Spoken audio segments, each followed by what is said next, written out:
तुलसीदास जी बड़े ही सुंदर ढंग से कहते हैं, सत्संग के बिना हरि कथा नहीं मिलती और बिना हरि कथा के मोह यानी अज्ञान का नाश नहीं होता, तथा ज्ञान के नाश हुए बिना हरि में अनुराग यानी दृढ़ प्रेम नहीं होता। अज्ञान के नाश से भगवान में दृढ़ प्रेम होता है। अज्ञान का नाश मोह के नाश से होता है और मोह का नाश हरि विषय कथा श्रवण से होता है और हरि कथा का श्रवण सत्संग से मिलता है। भगवान में दृढ़ प्रेम सत्संग से ही होता है। भगवान में प्रेम सत्संग करने तथा सत्पुरुषों के संग करने से होता है और होता है भगवान में दृढ़ विश्वास और श्रद्धा होने पर, क्योंकि बीनु प्रतीति होई नहीं प्रीति प्रेम की। बिना विश्वास के प्रेम नहीं होता।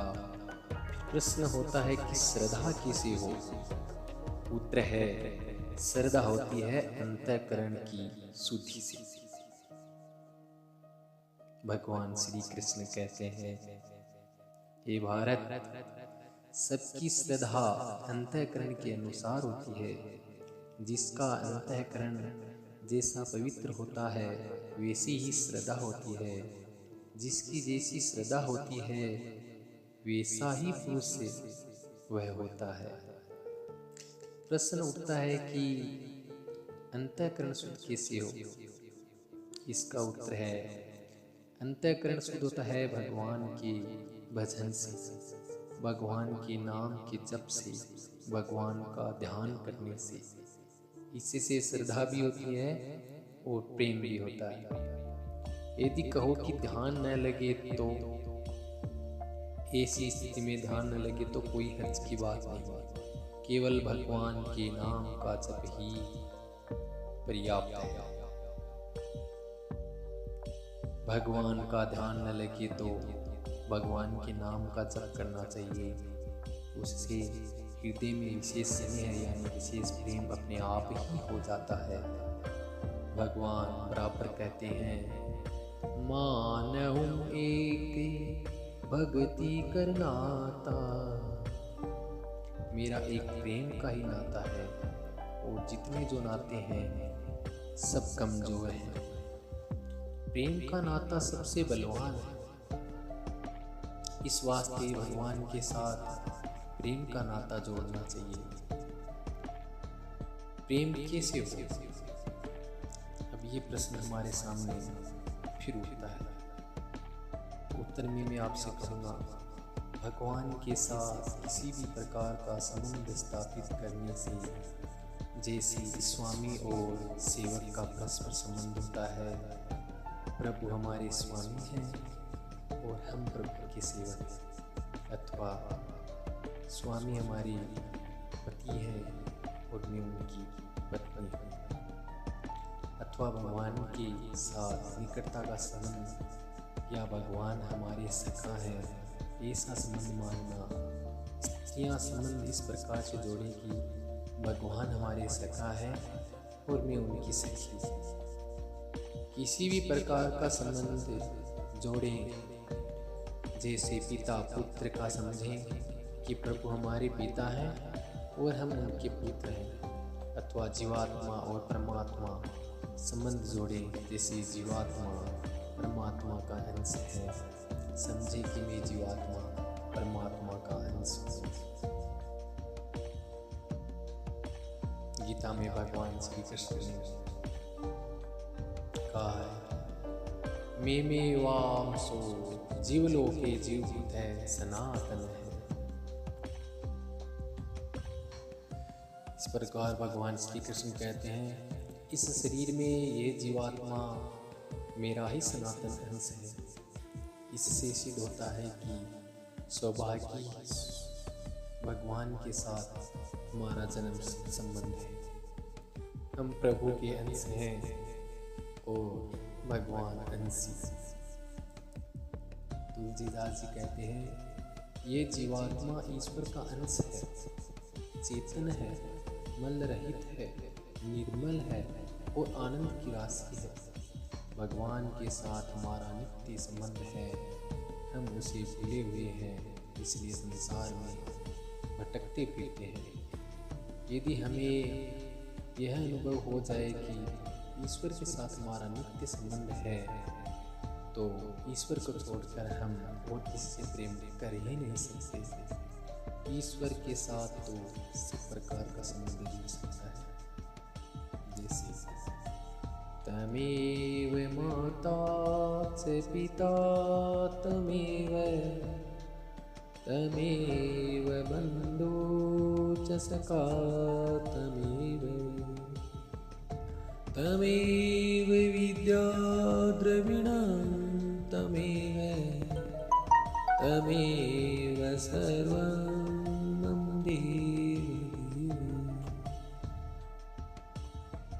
अर्थात हे देव, आप ही हमारी माता हैं, आप ही हमारे पिता हैं, आप ही हमारे बंधु हैं, आप ही हमारे सखा हैं, तथा आप ही हमारी विद्या है, आप ही हमारे धन हैं और सर्वस्व है। अर्थात हमारे जो कुछ भी हैं सब आप ही हैं।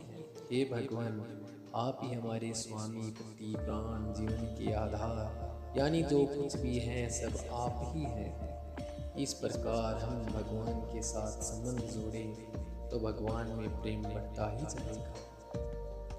भगवान से बढ़कर संसार में और कोई नहीं है, इस प्रकार का निश्चय करने से और तत्व केवल एक भगवान ही जानते हैं। इस प्रेम तत्व को सिर्फ भगवान ही जानते हैं। इस प्रकार विश्वास होने से भगवान में हमारा प्रेम दिनों दिन बढ़ता जाता है। भगवान से मिलने की तीव्र इच्छा होने पर भी भगवान में प्रेम बढ़ता है। भगवान के लिए विरह की व्याकुलता बढ़ानी चाहिए। जैसे भरत जी में बढ़ी, वैसे ही भगवान में प्रेम बढ़े। प्रेम का स्वरूप है, अनिवर्चनीय है। वाणी की सामर्थ्य नहीं है कि उसे बतला सके।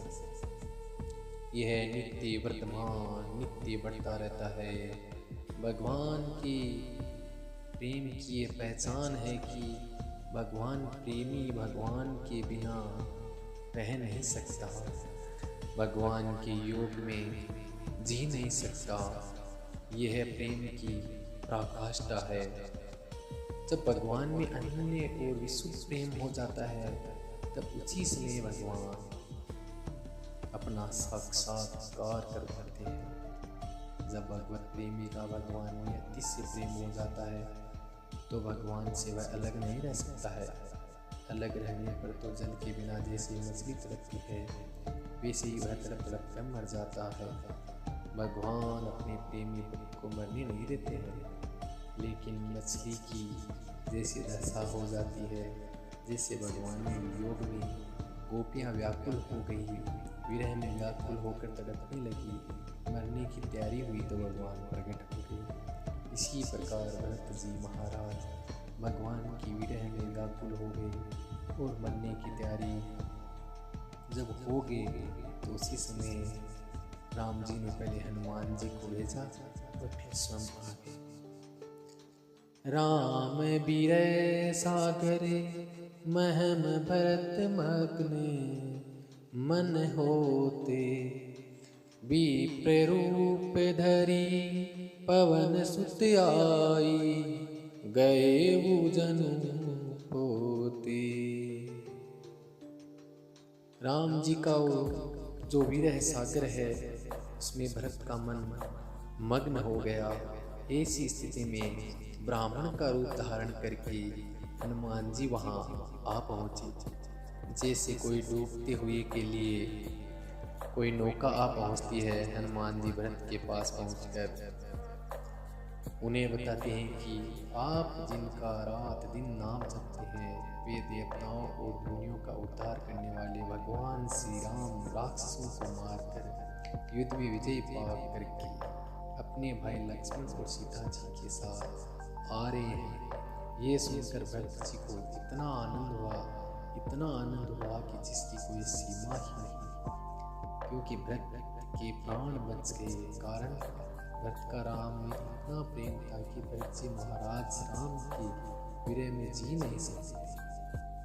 भरत जी ने यह भी कह दिया था कि बीते अवधि रहिम जो प्राणा, ऐधम कवन जग मोहि समाना।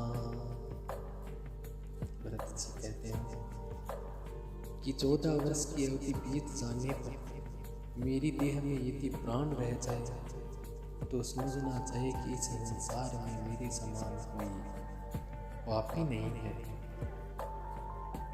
भाव यह है कि भगवान अवश्य ही आएंगे, पहुंचेंगे और दर्शन देंगे। ऐसा हो ही नहीं सकता कि भगवान नहीं आए।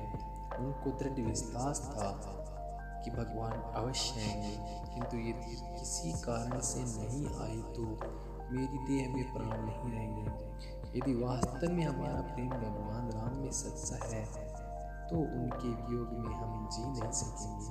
यदि प्राण नहीं निकले तो यह समझ जाना कि मेरे समान कोई पाप ही नहीं है, क्योंकि मेरी प्रतिज्ञा है 14 वर्ष की अवधि समाप्त होते होते राम यदि नहीं आए तो मैं अग्नि में प्रवेश कर जाऊंगा।